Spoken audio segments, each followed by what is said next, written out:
Defence Minister Rajnath Singh is attending the inaugural function of 2 days Swarnim Vijay Parv at India Gate, cutting straight across to it. General Bipin Rawat, Param Vishisht Seva Medal, Uttam Yuddha Seva Medal, Ati Vishisht Seva Medal, Yuddha Seva Medal, Sena Medal, Vishisht Seva Medal, ADC. इनके द्वारा भेजा गया एक संदेश, आइए देखते हैं।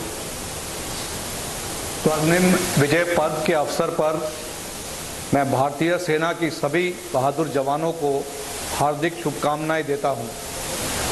भारतीय सेना की 1971 की लड़ाई में जीत की 50वीं वर्षगांठ को हम विजय पर्व के तौर पर मना रहे हैं। मैं इस पावन पर्व पर सशस्त्र सेनाओं के वीर जवानों को याद करते हुए उनके बलिदान को श्रद्धांजलि अर्पित करता हूं। 12 से 14 दिसंबर तक इंडिया गेट पर विभिन्न प्रकार के कार्यक्रमों का आयोजन किया जा रहा है। यह बड़े सौभाग्य की बात है कि विजय पर्व अमर जवान ज्योति की लौ की छाव में आयोजित किया जा रहा है, जो कि हमारे वीर शहीदों की याद में स्थापित की गई थी। हम सभी देशवासियों को इस विजय पर्व के जश्न में सम्मिलित होने के लिए आमंत्रित करते हैं। अपनी सेनाओं पर है हमें गर्व, आओ मिलकर मनाएं विजय पर्व। जय Hind.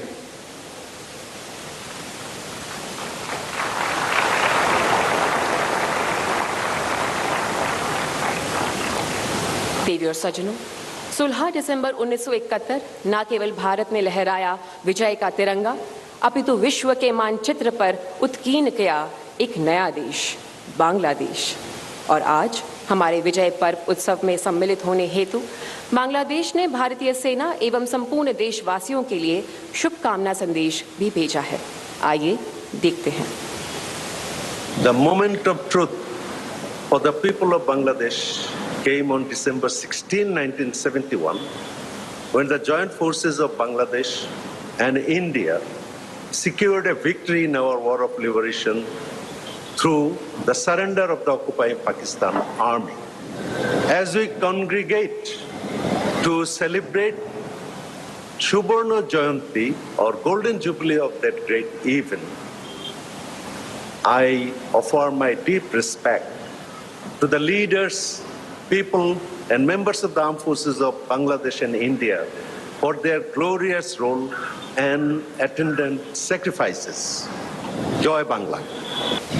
Now we are passing through the 50th year of celebration of victory of 71. Let history say so, that this was one of the finest victories. Indian armed forces came to Bangladesh with dignity and honor and left the country with dignity and honor, with the love and affection of the people of Bangladesh. We celebrate the victory and congratulate each other for the glorious period of 71. Let 71 be the guiding principle of our friendship. On this auspicious occasion, let me remember with gratitude all the Mukti Bahini, all the Indian armed forces, people of India and people of Bangladesh who together fought in 71 for defeating the occupation army. Joy Bangla, Joy Bangabandhu.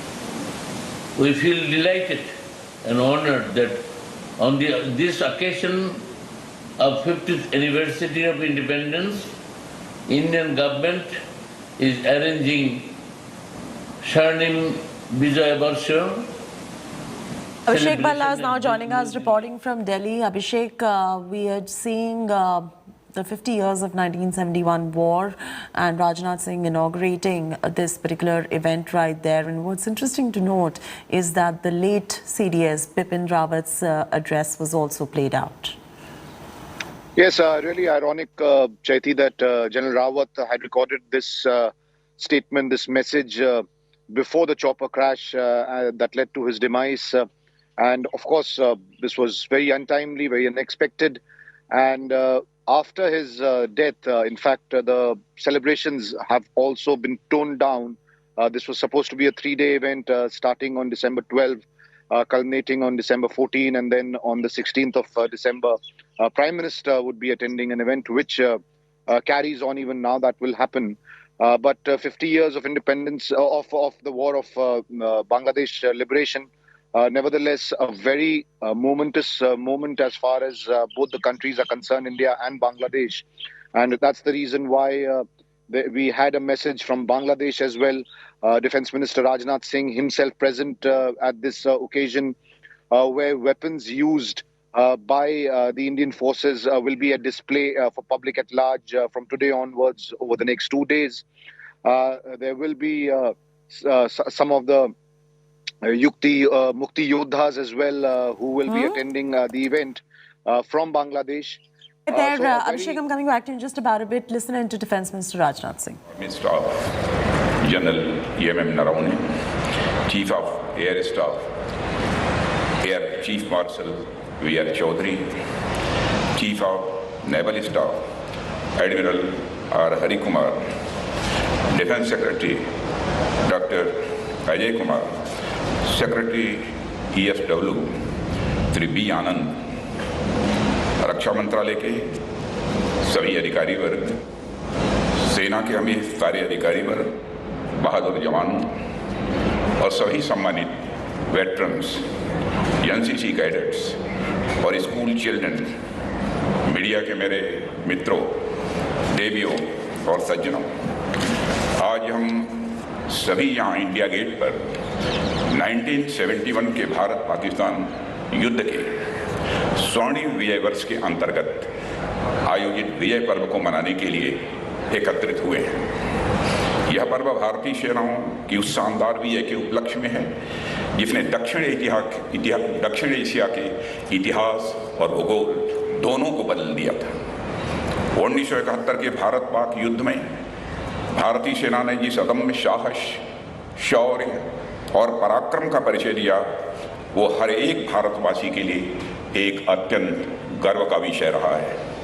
यह विजय पर्व देश की सेनाओं के प्रति हर भारतवासी के मन में एक सम्मान का भी पर्व है।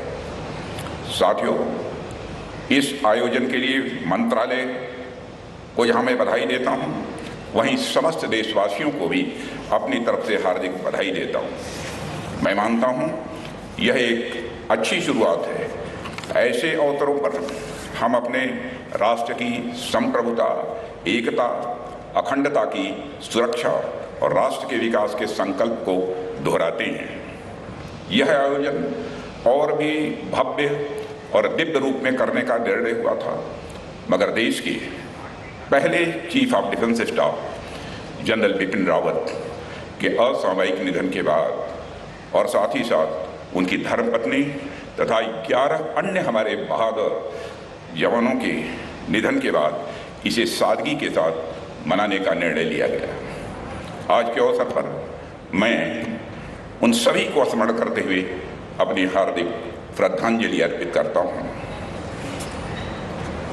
एक हमारे और एयरफोर्स के अफसर ग्रुप कमांडर वरुण सिंह इस समय बेंगलोर कमांड हॉस्पिटल में उनका इलाज चल रहा है। मैं लगातार संपर्क में हूँ और उनके पिताजी से भी हमारा लगातार संपर्क बना हुआ है। हम सभी ये प्रार्थना करते हैं कि वह जल्दी स्वस्थ होकर वह बाहर आएँ और अपने दायित्व का निर्वहन करें।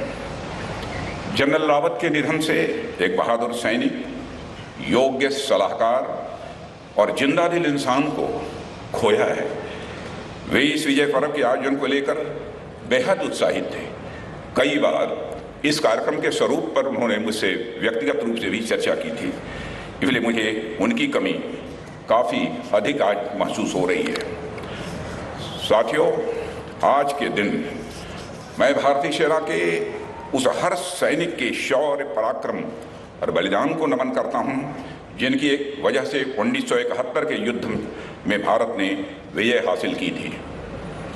यह देश उन सभी वीरों के त्याग और बलिदान का सदैव ऋणी रहेगा। पिछले 1 साल से चल रहे स्वर्णिम विजय वर्ष के दौरान पूरे देश में अनेक कार्यक्रम आयोजित किए गए। यह उत्सव जिस तरह से पूरे देश में मनाया गया, वह अपने आप में अभूतपूर्व है। हमने देखा कि स्वर्णिम विजय मशाल वो देश के जिस भी कोने में ले जाया गया, वहाँ देशवासियों ने सच्चे मन से, आदर से और साथ ही साथ श्रद्धा के साथ इसका भव्य स्वागत भी किया था। यह उत्सव और इस उत्सव के लिए यह उत्साह इस बात का भी साक्षी है कि हम देशवासियों के दिल में अभी भी 1971 की यादें पूरी तरह से तरोताजा है। साथ ही यह उत्सव एक प्रतीक है उस जोश, जुनून और उत्साह का जिसे हमारी सेनाओं ने 1971 के युद्ध में प्रदर्शित किया था। यह उत्सव हमें प्रेरणा देता है कि हम अपने उसी उत्साह, जोश और जुनून को लेकर प्रगति के पथ पर सदैव आगे बढ़ते रहें। देवियों और सज्जनों, जब कभी भी 1971 के युद्ध की बात होती है तो उसमें एक दो चीज़ें हमेशा प्रमुख रूप से हमारे सामने आती हैं। वह है भारतीयों की मानवता और विश्व बंधुत्व की भावना।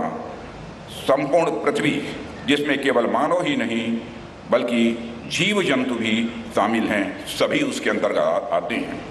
विश्व में अकेला देश हमारा यह भारत है जिस देश के रहने वाले ऋषियों और मनीषियों ने भारत की सीमा में रहने वाले लोगों को ही अपने परिवार का सदस्य नहीं माना है, बल्कि पूरे विश्व की धरा पर रहने वाले सभी लोगों को परिवार का सदस्य मानते हुए सारे विश्व को वसुधैव कुटुंबकम का संदेश देने वाला इस विश्व में अकेला कोई देश है, ये हमारा आपका देश, ये हमारा भारत है। भारत देश हमेशा से सत्य और न्याय के पक्ष में खड़ा रहा है। जिस सर्प को काटने पर मरने की गारंटी रहती है, उसे भी नाग पंचमी के दिन दूध पिलाकर दीर्घजीवी होने की कामना करने वाला इस दुनिया में कोई एक देश है तो हमारा वह देश भारत है। अगर हम अपने स्वर्णिम इतिहास के पन्नों को पलटकर देखें, अगर हम अपने स्वर्णिम इतिहास के पन्नों को पलटकर देखें तो पाएंगे कि चाहे श्री राम हों, चाहे वह श्री कृष्ण हों, या फिर बुद्ध हों, चाहे कबीर हों, चाहे नानक हों, चाहे गांधी हों, चाहे अम्बेडकर हों, सभी ने मानवतावादी मूल्यों के लिए आजीवन संघर्ष किया है।